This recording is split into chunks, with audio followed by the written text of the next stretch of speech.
How are you? My name is Ty. I'm from Miami. Hi, Ty from Miami.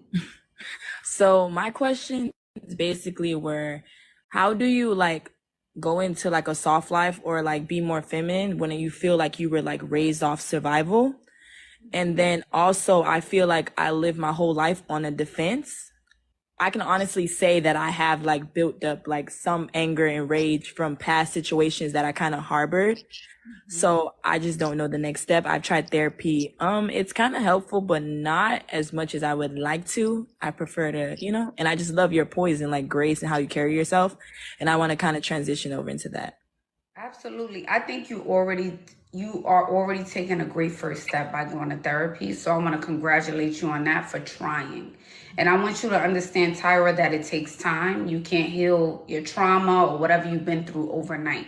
So I always tell women to start small. Are you listening, Tyra? Or are you reading the comments, Miss Tyra? You here with me, you here with them.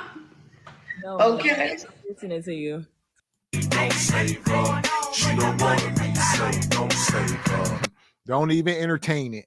It ain't worth it. Don't try to break this horse. It's like a wild horse. You can spend time trying to break it, or you can go find you a regular horse. I mean, she come up here, I'm masculine. I got rage. I'm trying to figure out how to become a soft girl. It don't work like that. It can work for her. That's what Ashley told her. It just takes time. It just takes time. I say otherwise. I say no. No, no, no. Being married for the short 12 years I've been married and observing what I've observed, it got to be in you. It ain't on you, it's in you. And sis, the only thing on you is struggle. You said it with your mouth. Ain't no way in heck you go from a septum bull ring, nose wearing, rage toting sister to some soft sister in the kitchen making sourdough bread. No, don't work, huh? can can can Harley Quinn become a housewife? Answer that. Man. Okay. So I want you to start working on small things. You have rage. So that means you react emotionally to things. So when you're in an argument or someone bumps you in line or skips you in line, are you going off on them, Miss Tyra? Yes, ma'am. Okay, so how can we work on that? So can we start working on that? If you're at a gas station, if you're in a store, someone cuts you in line, a lady reaches over you, what can we do moving forward instead of reacting?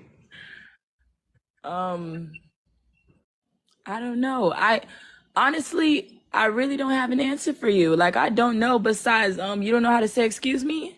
Like I'm trying to learn. Okay, fair enough. Thank you for sharing that. I want you to start counting to 10 in your head and Okay. breathing through your nose, out your mouth. I know it sounds like, oh gosh, I really got to do that. I want you to start doing that, Miss Tyra. I need you to start counting to 10. Like, ooh, do one of those woosah moments. This Okay. is not that serious. I'm going to let this go.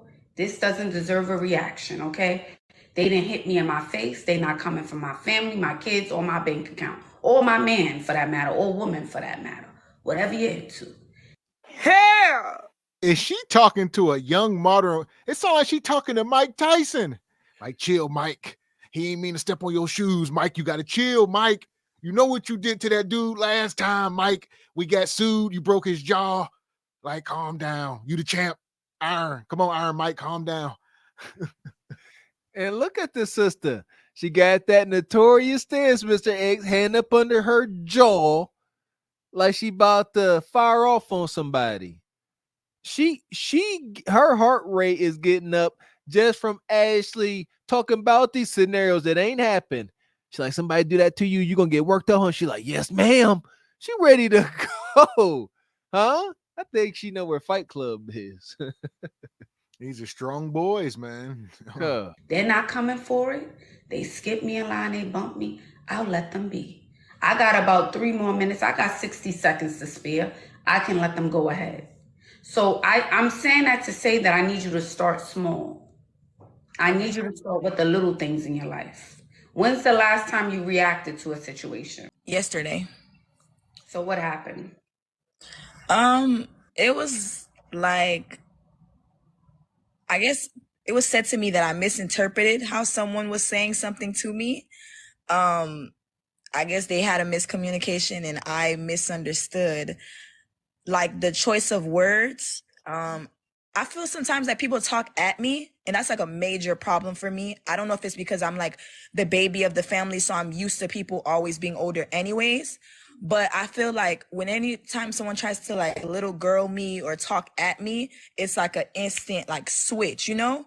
And So it's what like I'm happened? trying to What exactly did they say to you yesterday in that moment to feel like in New York they call it you're trying to sun me. That's what we say in New York. right, Like you're trying to sun me kind of thing. right. So what did they say to you that made you feel that way?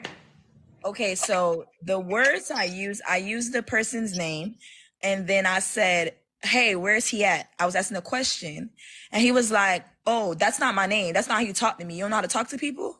That was his response, which made me go into like, "Wait, hold on. Who are you talking to?"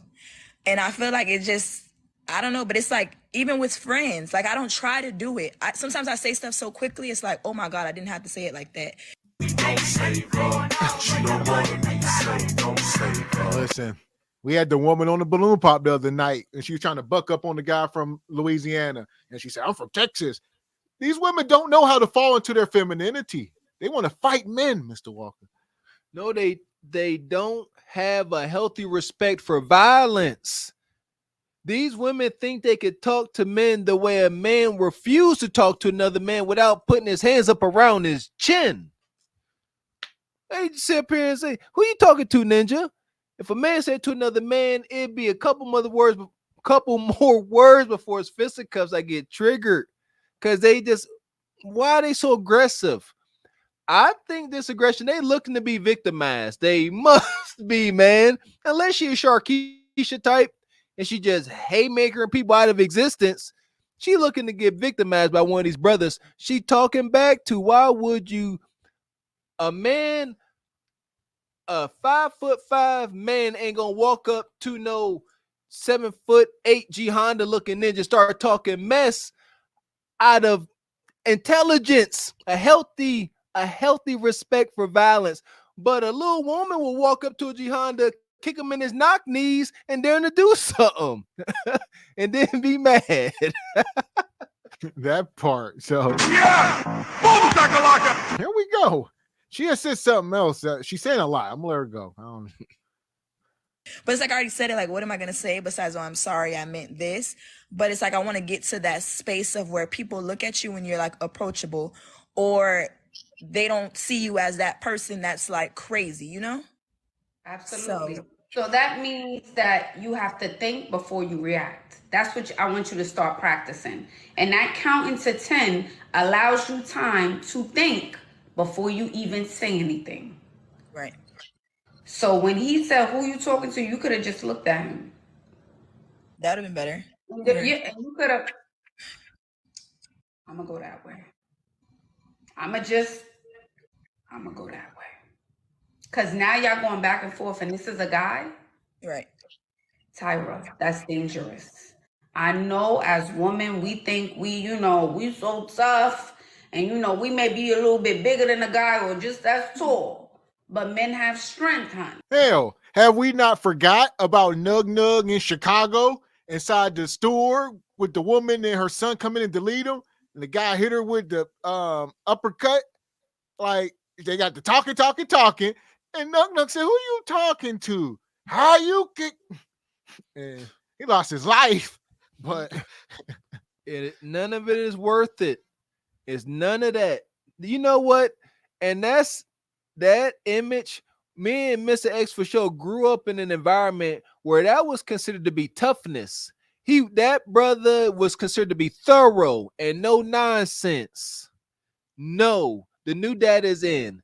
That is unhinged, unstable. There should really be nothing in the world to make a man physically lash out a woman like that. That is pure weakness. You must walk away. Leave that ignorant individual to their own madness. Don't join into it. Check out the Boondocks. It's called the Ninja Moment.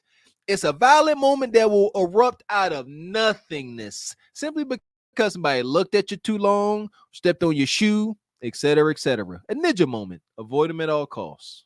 And here we go. I forgot we had this sound bite. Listen. Get your food. Who? Get the cop? Who? Nay. Get your food. Get your food. If you say one more thing, I'm gonna knock you out. Oh my grandma, say one more thing, I'm gonna knock you out. And I don't want you to come across a guy who doesn't know how to control his emotions, and God forbid something happens to you, Miss Tyra. You're right, Miss Ashley. And my last thing is, I'm like a retired correction officer, or I, took a leave from being correction officer. And I feel like doing that at a young age, it just made my life be on defense. Like, I think if I'm sitting down, you cannot be standing up over me. You know what I mean? So how could I disconnect that, being that I left the job a year and some change ago, but I still notice, like, if you're walking too closely behind me, I'm like, hey, back up. Like, and it's not good.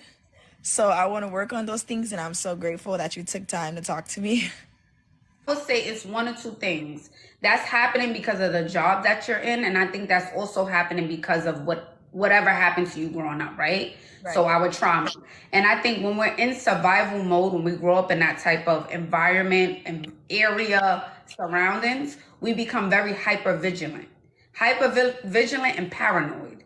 So we're skeptical of everybody, okay? The girl can have on a pink dress, long hair, look 20, look young. Hold on. She said she was a correctional officer. Now she says she got like PTSD. You can't even walk behind her. Don't look at her. She don't like hugs and kisses. And this is rough. She go she go bring her inner Dylan to Dillinger. You're too close, man. Back up. I mean, a female correction officer, there ain't no coming back from some of these occupations. No, it ain't. You going into the lion's den every day for work around men. They got two things on their mind. Talk to me now. 2 to 3 things. Hurting somebody, doing illegal ninja activity, or trying to hunch on something. Preferably you. Man. Pink blush, and we like, well, what's your intentions here? Right. So I'm not saying to let your guard down, but I'm saying to let your guard down, right? I think Tyra's wise enough because of the experience you've been through in life, because of the job you had. I think you're experienced enough to know better. Like, okay, I'm in a lounge. Everyone's wearing pink. I don't have nothing to worry about. I'm fine, okay? I'm in the office. I have nothing. I'm in CVS, okay, getting some pads, baby, and maybe a Starbucks milk choker and some paper towel. I don't really got to be hyper vigilant, okay? There's an old person behind me with a cane. I'll be fine. All right? Yeah. But it has to be a daily practice. That's what I'm saying, Tyra. So okay. I want you to start counting to 10, and I want you to come back on the live, okay, in 2 weeks, to give me an update on how this counting to 10 has been working for you. And like I said before, she talking to a woman. It's like she talking to the what is it, David Banner, the Incredible Hulk. You know how they used to talk to him, like, relax. He's had that watch on. They like, calm down. They like, y'all gotta relax. He gonna honk up. And she like, count to 10. Count to 10. Relax. This is a whole woman, a little woman. That's terrifying. Like, what can she do? That's my thing. Say she do lash out and hulk up, Bonquisha up. What's going to be the repercussions? Besides a whole lot of loud talking, hurtful, spiteful words, what else? You see what I'm saying? Like, ladies, in all seriousness, don't be out here swinging and being violent with men. We the first folks to say, under no circumstances should a man be in a position to have to hit a woman at the very same freaking time. Don't go conjuring up demons you can't control. Don't do it. Be smart. Okay. Thank you. You're welcome, beautiful. Oh, Tyra. I like Tyra. Okay. I like Tyra. But I do understand. Growing up where you have to live in survival mode, I've been there. I've been in that place. And I had to work myself out of feeling that way or presenting or showing up that way. Because I grew up in an environment where I had to be in survival mode all the time. So it's something that you have to work on, okay? It has to be a daily practice. That's it. Work on it day by day. All right. Let's get the likes up, beautiful people. Nice. Like Ashley said, get the likes up. And is there some degree of truth there? Like, obviously, this is what we say. You don't want to raise your kids in the hood, and you become a product of your environment. And like Ashley said, it's victim of circumstances. You have it. It's just best not to be in the hood. We've observed, well-off folks dare to stay in the hood and try to raise their well-off kids in the hood. And listen here, the hood will have its way, regardless of how big your house is, how many bathrooms you got. No, it take a strong, solid, present household, a household with present parents to be able to protect your kids away from the horrors of the hood while in the hood. But tall order, it ain't worth the trouble. Don't do it. No. So it's unfortunate for this sister here. I don't know how old she is. I don't know if she got kids. Her software is subworthy. Yeah, it's over, man. Cautionary tale. This sister grew up in an environment where she in constant survival mode, and she took on the job of being a corrections officer in prison. That's gonna have you end up like this 100 times out of 100. The sub for a pity. The passengers of the doomed Titanic sub spent their last moments in total darkness looking for bioluminescent creatures out of the small window and listening to their favorite music. The new details of the 5 passengers' final moments have been revealed by the wife and mum of the father-son duo. Wade in the water, diamond, wade in the water. Something's gonna trouble the water. You better wade in the water. Yeah, man.